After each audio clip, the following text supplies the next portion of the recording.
मेरी पड़ोसन। ये देखो, इस सरिता ने फिर कचरा अपने आंगन में डाल दिया। ये इंसान है या जानवर?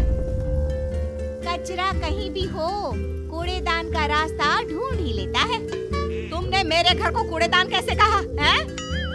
वैसे ही जैसे तुमने मेरे परिवार को जानवर कहा।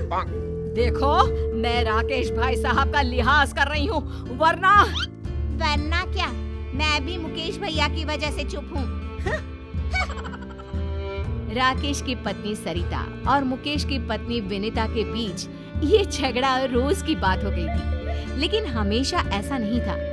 दोनों परिवार 4 पुश्तों से अच्छे पड़ोसियों की तरह रह रहे थे। राकेश और मुकेश दोनों एक साथ ही बड़े हुए और बचपन से अच्छे दोस्त रहे। शादी के बाद दोनों की पत्नियां भी सहेलियां बन गईं, लेकिन धीरे धीरे दोनों में मनमुटाव हो गया, जिससे माहौल बदल गया। तब से ना चाहते हुए भी बचपन के दोस्त दूर हो गए। देखा, आज फिर उस सरिता ने हमारे घर कचरा फेंका। अरे इतनी हवा चल रही है, कहीं से उड़कर आ गया होगा। तुम्हें कैसे पता कि सरिता भाभी ने फेंका है? अरे जिस चिप्स का पैकेट मेरे सामने उड़कर आया, वो वही तो खा रही थी। अरे ये क्या बात हुई? अरे चुप रहो, तुम कुछ नहीं समझते। क्यों सुबह सुबह लड़ने लगती हो? तुमने देखा नहीं शुरू किसने किया था? कुछ भी बोलेगी तो क्या मैं चुपचाप सुन लूंगी? अरे नहीं, तुम तो बस सुनाती हो। क्या कहा तुमने? नहीं, कुछ नहीं, सब समझती हूँ मैं। देखना तुम, किसी दिन ना मैं। अरे अब बस भी करो ना भगवान, तुमसे तो बात करना ही बेकार है। एक तरफ दोनों पड़ोसनों को एक दूसरे से नफरत थी, वहीं दूसरी तरफ अपने पापा की तरह रोहित और ईशा भी अच्छे दोस्त थे। दोनों कॉलेज में साथ पढ़ते थे। सॉरी, आज मम्मी ने सुबह सुबह झगड़ा किया। अरे तुम क्यों सॉरी कह रही हो? ये तो रोज का है। कभी विनीता आंटी लड़ाई शुरू करती है तो कभी मम्मी, और फंस हम गए। हम और हमारे पापा बेचारे बचपन के दोस्त आपस में बात भी नहीं कर पाते। चलो अब घर आने में है, तुम आगे जाओ। अगर मम्मी या आंटी ने हमें साथ देख लिया ना तो हमारा कॉलेज जाना भी बंद हो जाएगा। सही कहा, चलो बाय, कल यहीं मिलते हैं। Okay bye. रोहित और ईशा की तरह मुकेश और राकेश भी छुप कर मिलते थे। सुबह छत पर दोनों मिलकर अपने दुख बांट लेते थे। कैसे हो भाई? बस ठीक ही हूँ, तुम सुनाओ, ऑफिस में सब ठीक? ऑफिस में तो सब ठीक है, बस घर में सब ठीक हो जाए। इन दोनों का झगड़ा तो रोज की बात हो गई है। तेरी हिम्मत कैसे हुई मेरे बेटे को आवारा कहने की? मुझे मिसेस शर्मा ने सब बता दिया, शर्म नहीं आती? अरे शर्म तो तुझे आनी चाहिए। मेरे पति की नौकरी के बारे में तूने कैसे कहा?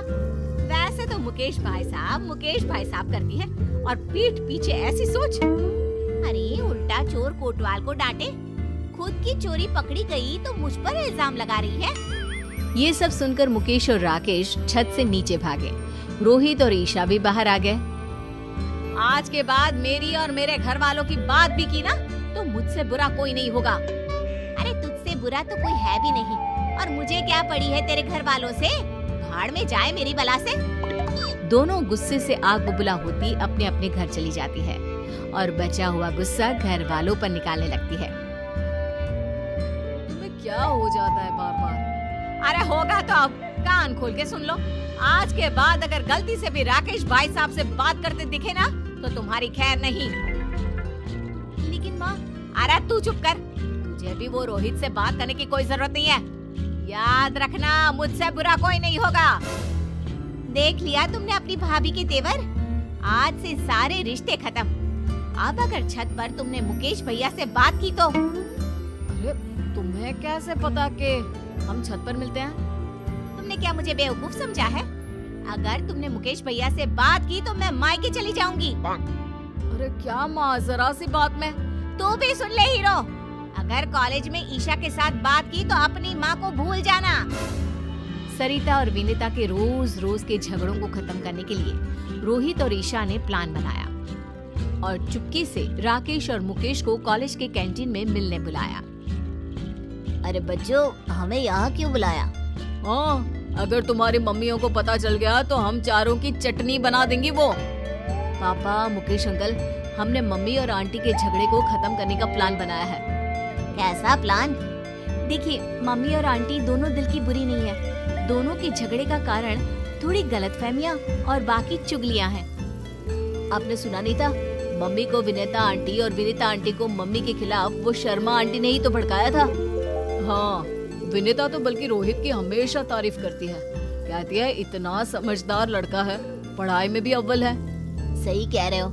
सरिता भी तुम्हें अपना भाई मानती है। वो क्यों किसी से तुम्हारी बुराई करने लगी?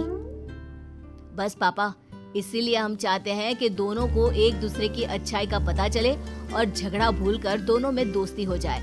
ऐसा प्लान है। कल मम्मी मार्केट जाने वाली है और विनीता आंटी मंदिर, तभी सही मौका है। लेकिन करोगे क्या? यहाँ ये दोनों बच्चों ने राकेश और मुकेश को प्लान सुनाया।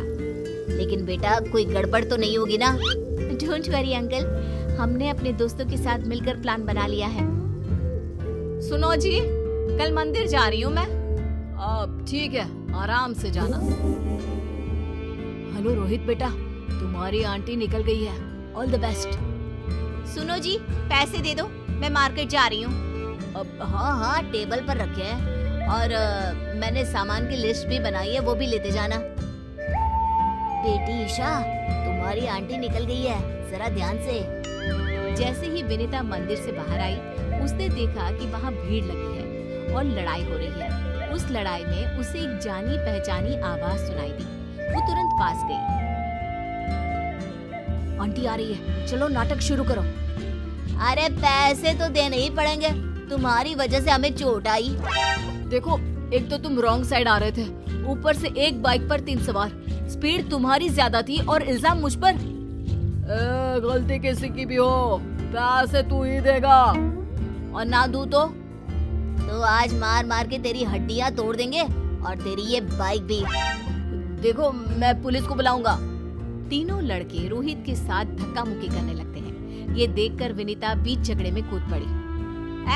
बंद करो ये। तुम्हारी हिम्मत कैसे हुई इसे हाथ लगाने की? मैडम, आप बीच में मत आओ। इसकी वजह से हमारी गाड़ी टूट गई, अब हम इसको तोड़ेंगे। मैं इसे अच्छे से जानती हूँ, ये कभी गलती नहीं करता। गलती तुम्हारी होगी। अब भागो यहाँ से, वरना पुलिस को मैं बुलाती हूँ। नहीं, पुलिस नहीं। अरे भागो यहाँ से। थैंक यू आंटी, आपने बचा लिया। अरे बेटा, तू मेरे बेटे जैसा ही तो है। तुझे चोट तो नहीं आई ना? नहीं, मैं ठीक हूँ। आप जो वक्त पर आ गई। अरे बस भी कर। चलो, मैं आपको घर ले चलता हूँ। अच्छा ठीक है बेटा, लेकिन अपनी माँ को मत बताना कि मैंने तेरी मदद की। सरिता एक दुकान में सामान खरीद कर वापस जा रही थी। तभी उसे एक आवाज आई। छोड़ो मुझे, हाथ मत लगाओ। अरे ऐसे कैसे छोड़ दे? बचाओ, बचाओ। सरिता ने देखा कि ईशा को कुछ गुंडे छेड़ रहे हैं। आंटी ने देख लिया? हाँ, तो एक्टिंग शुरू करो। आज अकेली मिली है, अब बच के कहाँ जाएगी? ये सब देखकर सरिता ईशा को बचाने के लिए दौड़ी और अपनी चप्पल निकालकर उन्हें पीटने लगी। अरे कम बख्तों, रुको जरा, बताती हूँ तुमको। ये ले। अरे बाप रे, भागो यहाँ से। अरे रुको, अभी तुम्हारी अकल ठिकाने लगाती हूँ। भागते कहाँ हो? रुको। जाने दीजिए आंटी, वो भाग गए। थैंक यू, आपने मुझे बचा लिया। अरे मेरी बच्ची, तुम ठीक तो हो? मैं ठीक हूँ आंटी, आप जो आ गई। वो तो भाग गए, वरना मेरी फूल सी बच्ची को छेड़ने वालों की तो टांगे तोड़ देती मैं। चलो आंटी, घर चलते हैं। बेटा, तू अकेले कॉलेज मत आया जाया कर, रोहित के साथ ही रहा कर। जी आंटी जी। और अपनी माँ को मत बताना। सब कुछ प्लान के मुताबिक चल रहा था और प्लान के हिसाब से सरिता और ईशा, रोहित और विनीता एक साथ घर पहुँचे। राकेश और मुकेश भी बाहर ही खड़े थे। अरे रोहित, तुम इसके साथ? ईशा, तो इसके साथ कहाँ से आ गई? तब रोहित और ईशा ने अपनी अपनी मम्मियों को बताया कि कैसे आंटी ने उनकी मदद की। सारी बातें सुनकर दोनों की आंखों में आंसू आ गए। सरिता, थैंक यू, तुमने मेरी बेटी को बचा लिया। मैं तुम्हारा एहसान जिंदगी भर नहीं भूलूंगी। एहसान कैसे बहन? ईशा मेरी बेटी जैसी है और तुमने भी तो रोहित को बचा लिया। अरे कैसे नहीं बचाती? हमारे घर के लड़के को कोई ऐसे ही हाथ लगा लेगा क्या? मुझे माफ कर दो विनीता, मैंने तुम्हें गलत समझा। अरे गलती तो मेरी थी बहन, मुझे माफ कर दो। देखा सरिता, दिल की बुरी ना तुम हो ना विनीता, दोनों ने आज एक दूसरे के बच्चों की मदद की। हाँ, और तुम्हारी लड़ाई का कारण था गलतफहमी और वो मिसेस शर्मा की चुगली। हाँ, अगर हमने बाहर वालों की बातें मानने के बजाय आपस में शांति से बात की होती तो कभी लड़ाई ना होती। हाँ, अब से हम कभी नहीं लड़ेंगे। आखिर पहला सगा पड़ोसी ही तो होता है। उस दिन से दोनों में दोस्ती हो गई। अब मंदिर हो या मार्केट, दोनों साथ साथ जाती। राकेश और मुकेश भी खुलकर मिलते। सुबह की चाय दोनों आंगन में साथ बैठकर पीते। रोहित और ईशा भी कॉलेज साथ आते जाते। दोनों परिवारों में प्यार और खुशहाली फिर से लौट आई।